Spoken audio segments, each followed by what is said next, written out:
இயேசுவில் எனக்கு மிகவும் பிரியமானவர்களே, டிவைன் வாய்ஸ் சேனல் மூலமாக தவக்காலத்தின் 5ஆம் நாளில் உங்களை சந்திப்பதில் மகிழ்ச்சி கொள்கின்றேன். தவமும் ஜெபமும் என்ற தலைப்பில் இன்றைய சிந்தனையாக, ஆண்டவரை தேடுங்கள் நீங்கள் வாழ்வீர்கள். ஆமோஸ் அதிகாரம் 5 வசனம் 6 விதமாய் சொல்கிறது: ஆண்டவரை தேடுங்கள் நீங்கள் வாழ்வீர்கள், இல்லையேல் அவர் யோசேப்பின் வீட்டின் மேல் தீ மூளச் செய்வார், அந்நெருப்பு அதை விழுங்கிவிடும். பெத்தேலில் அந்நெருப்பை அணைக்கக்கூடியவர் எவருமிரார். ஆமேன். இதோ, ஆண்டவரை நாம் தேடுகின்ற பொழுது நாம் வாழ்வடைய முடியும். இந்நாள் வரையிலே நாம் அவர் தேடி வந்த காலத்தை அறிந்து கொள்ளாமல் நாம் வாழ்ந்திருப்போம்.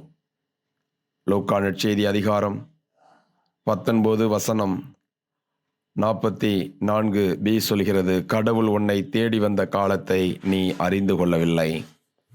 ஆனால் இந்த தவக்காலத்தின் வழியாக ஆண்டவரை நாம் அறிந்து கொள்ளும்படிக்காய், ஆண்டவருடைய தெய்வீக பாடுகளை நாம் நினைவு கூறுகின்ற பொழுது, அந்த தேடுதலிலே ஆண்டவரை கண்டுகொள்ளும்படிக்காய், வாழ்வின் ஒவ்வொரு நிலைகளிலும் கடவுள் நமக்கு வாழ்வை கொடுக்கின்றார்.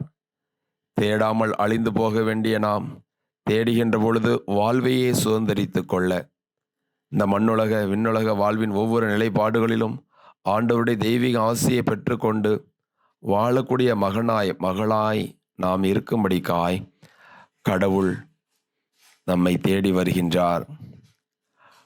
அவருக்கு உகந்தவற்றை முதலில் நாம் தேடக்கூடிய பிள்ளைகளாக, பின்பு எல்லாம் நம் வாழ்க்கையில் அனைத்தையும் கடவுள் சேர்த்து கொடுக்கிறார் என்று சொல்லப்பட்ட மத்தேயு அதிகாரம் 6 வசனம் 33 படி, நாம் அனைத்திற்கு மேலாக அவரது ஆட்சியும் அவருக்கு ஏற்புடையவற்றையும் நாடுங்கள், அப்போது இவை அனைத்தும் உங்களுக்கு சேர்த்து கொடுக்கப்படும் என்று சொல்லப்பட்ட இறைவார்த்தையின்படி, ஆண்டவரை அதிகாலை வேளையில் தேடக்கூடிய பிள்ளைகளாக, அவருடைய கிருபையும் இரக்கத்தையும் ஒவ்வொரு நாளிலும் நாம் புதிதாய் ஆண்டவர் கரங்களில் இருந்து நாம் பெற்றுக்கொள்ளும்படிக்காய் ஆண்டவரை தேட, இதோ கடவுள் இந்த தவக்காலத்தின் வழியாக ஒரு சிறப்பின் அழைப்பை நமக்கு கொடுக்கின்றார்.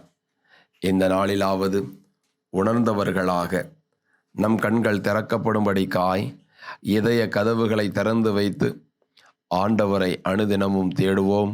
அவர் நமக்கென்று வைத்திருக்கக்கூடிய புதிய இரக்கத்தின் ஆசியை தொடர்ந்து பெற்று இந்த மண்ணுலகில் வாழ்வோம். ஆமேன், ஆமேன், ஆமேன்.